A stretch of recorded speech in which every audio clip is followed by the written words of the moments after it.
वालेकुम, कैसे हैं आप लोग? ठीक हैं। चलें आज का लेक्चर स्टार्ट करते हैं। हमारे पास है 10th क्लास की मैथ और 2023 24 25 इनमें इसी बुक से पेपर आएगा। एक्सरसाइज है 3.6 3.4 हमने रिसेंटली कंप्लीट की थी। देखें 3.6 एक्सरसाइज जो है ना, इसमें और 3.4 एक्सरसाइज में स्टूडेंट कंफ्यूज हो जाते हैं। उसमें कंपोनेंट डिवाइडेंडो थ्योरम यूज़ करना है। उसमें आपने ये चीज़ प्रूव करनी होती है, A ratio B is equal to C ratio D, यानी ये आपका आंसर आना चाहिए। इसमें ये गिवन है, जब ये चीज़ गिवन होगी ना, A ratio B C ratio D, फिर के मेथड यूज़ होगा। ठीक है, आपको जो चीज़ गिवन होती है ना, उससे स्टार्ट करते हैं। देखें जो 3.4 थी उसमें ये गिवन होता था, ये प्रूव करना होता था। इसमें ये गिवन है, ये प्रूव करना है कि ये सब इक्वल है। तो हम लोग जो गिवन है उससे लेते हैं। गिवन आपके पास क्या है?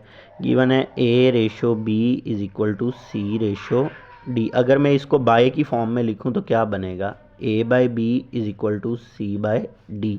बाय की फॉर्म में ये फ्रैक्शन में आप इसको लेट कर लें कि ये के इक्वल है। ठीक है, अगर ये के इक्वल है तो ये पहली वाली वैल्यू भी के इक्वल है और दूसरी वाली वैल्यू भी के इक्वल है। ए बाई बी ये भी के इक्वल है, सी बाई डी ये भी के इक्वल है। तो ए का आंसर इधर आ जाएगा बी के और सी का आंसर आ जाएगा डी के। ठीक है, आपके पूरे क्वेश्चन में जहाँ जहाँ पे ए है वहाँ वहाँ पे बी के पुट कर दें, जहाँ जहाँ पे सी है वहाँ वहाँ पे डी के पुट कर दें। ये वाला क्वेश्चन था। देखें ये है ना 4, ए की जगह पे आपने वैल्यू पुट कर देनी है। ए की जगह पे क्या पुट करना है? बी के माइनस 9b। 4 ए की जगह पे क्या पुट करना है? बी के plus 9b is equal to 4। C की जगह पे क्या पुट करना है? डी के माइनस 9d। 4 सी की जगह पे क्या पुट करना है? D k plus 9d। देखें आपको ये गिवन था, जब A ratio B C ratio D given है तो आपने के मेथड यूज़ करना है, यानी जो गिवन है उसको के इक्वल ऐड कर लिया बाई की फॉर्म में करके। फिर ए की वैल्यू बी के निकलेगी, सी की वैल्यू डी के। हमेशा ये वैल्यू यहाँ तक ऐसे ही सेम होगी हर क्वेश्चन में। फिर जहाँ जहाँ पे क्वेश्चन में ए है वहाँ वहाँ पे बी के और जहाँ जहाँ पे सी है वहाँ वहाँ पे डी के। अब यहाँ पे चेक करें, इन दोनों में से कुछ कॉमन आ रहा है, बी कॉमन आ रहा है, पीछे क्या रह जाएगा? 4k minus 9। ये बी और ये बी चला गया, नीचे भी बी कॉमन आ रहा है। तो जब वो बी कॉमन नीचे से लिया तो पीछे आपके पास रह जाएगा 4k plus 9 is equal to, इधर डी कॉमन आ रहा है, पीछे क्या रह जाएगा? 4k minus 9। ये डी और ये डी कॉमन चला गया, इधर ये डी और ये डी कॉमन चला गया, पीछे रह जाता है 4k प्लस 9। ये इससे कट गया, ये इससे कट गया, ये इससे कट गया। यहाँ तक क्लियर होगी बात? ये पीछे आपके पास क्या रह गया? 4k minus 9, 4k plus 9, 4k minus 9, 4k plus 9। ये सामने वाला सेम सेम है, कट गया, ये सामने वाला सेम सेम कट गया, 1 इज इक्वल टू 1। ये लें, प्रूव्ड हो गया कि ये दोनों साइड्स इक्वल हैं। कितना इजी मेथड, ये लॉन्ग क्वेश्चन है आप लोगों का।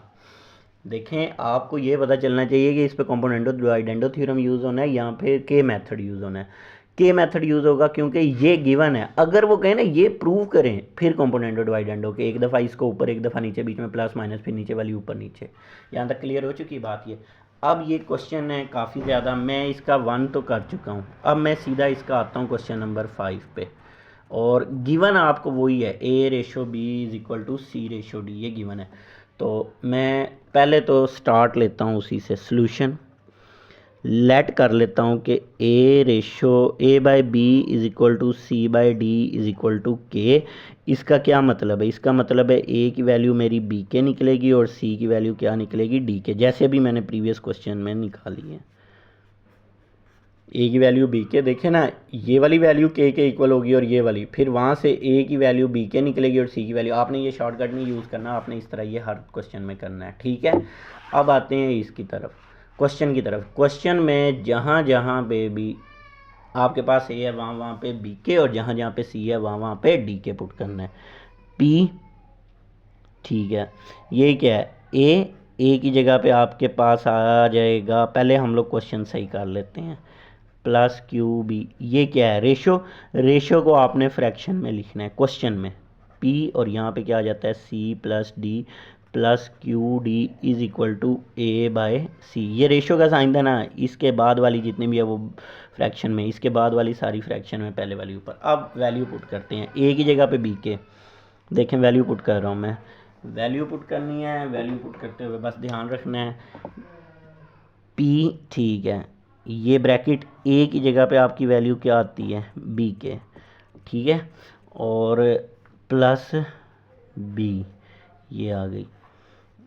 सी की जगह पे वैल्यू क्या आती है, d k plus D plus q b plus Q d. देखें ऊपर सारा एक ए था, मैंने उसकी जगह बी के, और ए नीचे एक सी था, मैंने उसकी जगह डी के। ए की जगह पे क्या आता है, बी के, और सी की जगह पे क्या आता है, डी के।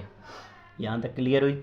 अच्छा अब अगर गौर करें, इस ब्रैकेट में से कुछ कॉमन आ रहा है, ये बी कॉमन आ रहा है इस ब्रैकेट में, तो पीछे रह जाता है पी के प्लस 1, ये बी चला गया, ये बी गया, तो इसकी जगह पे 1 प्लस क्यू बी। और नीचे देखते हैं, नीचे आ रहा है डी कॉमन इसमें और इसमें, ये डी, पीछे रह जाता है p k plus 1 plus Q D is equal to b k over d के।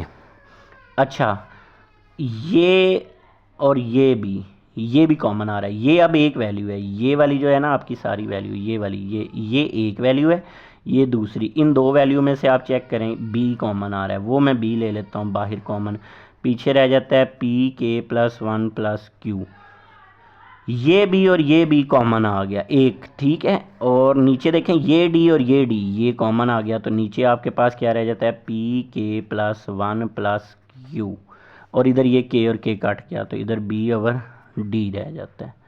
यहाँ तक क्लियर है बात ये। अच्छा P k plus 1 plus Q, P k plus 1 plus Q, ये तो सारा सेम हो गया, ये और ये कट जाएगा, पीछे आपके पास ये वाला बी रह जाएगा, नीचे वाला डी रह जाएगा, इज इक्वल टू इधर ये वाला बी रह जाएगा और नीचे वाला डी रह जाएगा, ये सामने वाला ये भी कट के 1 इज इक्वल टू 1 प्रूव्ड।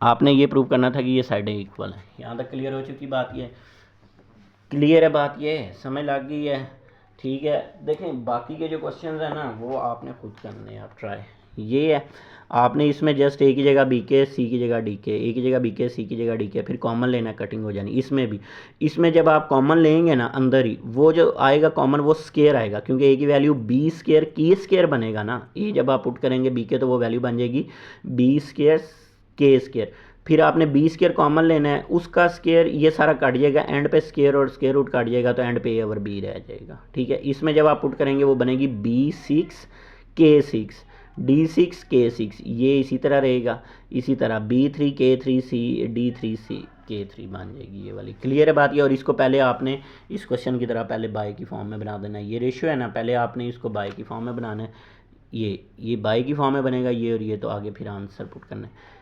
ये दो क्वेश्चन बहुत अहम है, आपने ट्राई करने हैं, ये दोनों भी क्वेश्चन सारे आपने करने हैं। टोटल कितने हैं, हाँ ये सारे आपने करने हैं, ना हुए तो फिर नेक्स्ट में मैं कोशिश करूँगा कि नेक्स्ट में इन दोनों में से एक क्वेश्चन ट्राई कर दूँ, ये 6 क्वेश्चन मैं ट्राई कर दूँ, ओवरऑल आप यहाँ तक कीजिएगा।